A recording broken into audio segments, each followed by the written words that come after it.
Praise the lord. మే 16, 2024 కీర్తనల గ్రంథం 18వ అధ్యాయము 28వ వచనము. నా దీపము వెలిగించువాడవు నీవే. అవును, ఈ యొక్క మాట దేవుని యొక్క రూపాంతరం మన జీవితంలో ఏ రీతిగా పనిచేస్తుందో మనము చూడగలుగుతాం. ఎప్పుడైతే మనము దేవుని వెతుకుతామో మనము రూపాంతరము చెందుతాం. అందుకే కీర్తనాకారుడు ఆయన ఒప్పుదల చేస్తూ ఉంటున్నాడు. ఏమంటే, దేవుడు నా జీవితంలో ఆయన నాకు మార్గదర్శియు మరియు రూపాంతరము చెందడానికి అవకాశం ఇచ్చి నన్ను ప్రకాశింపచేయువాడు ఆయనే.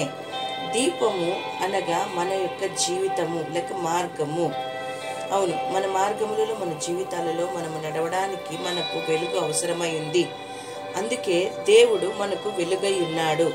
ఆ వెలుగైన దేవుడు ఎప్పుడైతే మన జీవితంలో ఉన్నాడో ఆ దేవుడు మన జీవితంలో ఉంటున్న ప్రతి ఒక్క భయమును, సందేహమును, మరి అనిశ్చితను అనే చీకటిలో నుండి మనల్ని తొలగించి వేసి తన వెలుగును మనకు అనుగ్రహించి నడిపించగలిగిన దేవుడు. కీర్తనాకారుడు దేవుని యొక్క సన్నిధిలో దేవుని యొక్క వెలుగులో ఒక నిశ్చిత కలిగి ఉంటున్నాడు.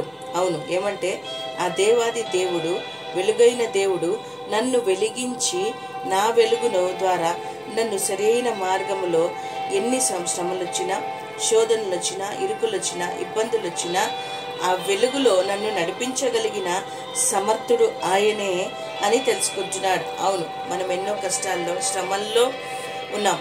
ఎప్పుడైతే మనము దేవుని వైపు తిరుగుతామో, ఎప్పుడైతే ఆయన వెలుగు మన జీవితంలో ఉదయిస్తుందో, ఎప్పుడైతే మనము రూపాంతరము చెందుతామో ఆ వెలుగైన దేవుడు మన దీపమును వెలిగించి మనల్ని సరి అయిన మార్గంలో నడిపించేవాడిగా ఉన్నాడు.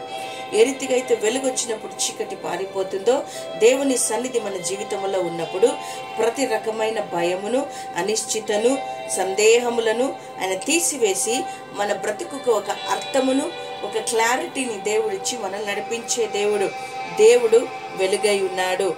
ఆయన మనల్ని వెలిగిస్తాడు. ఆయన మనకు మార్గము చూపిస్తాడు. ఆయన మనల్ని నడిపిస్తాడు. ఆయన మనల్ని బలపరిచే దేవుడు అంటున్నాడు. ఈరోజు నీవు వెలిగింపబడాలి అని ఆశపడుతూ ఉన్నట్టయితే నా ప్రియ సహోదరుడా, సహోదరి, పరిశుద్ధాత్మ దేవుడు ఆయన వాక్యము ద్వారా నిన్ను రీషేప్ చేసి నిన్ను ఆయన మరొక్కసారి నూతనపరచి ఆ వెలుగైన దేవుడు వాక్యము ద్వారా నిన్ను వెలిగించబోతూ ఉంటున్నాడని జ్ఞాపకము చేసుకో.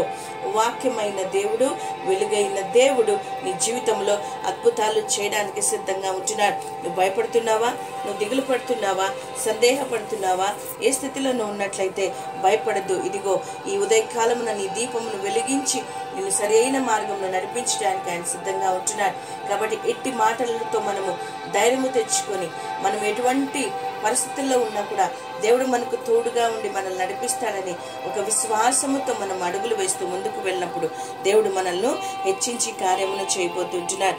నువ్వు ఆయన వైపు చూసి నా వెలుగు నీవే యేసయ్యా అన్నప్పుడు నిన్ను వెలిగించి నిన్ను ప్రకాశింపజేసి కొండ మీద పట్టణం వల్లే ఆయన నిన్ను ఉంచి నిన్ను నడిపించబోతుంటున్నాడు. దేవుడు మాటలు మన వినికిడిలో దీవించి ఆస్వాదించును గాక. Amen. God bless you. Victory ministries, Kalyan Durg.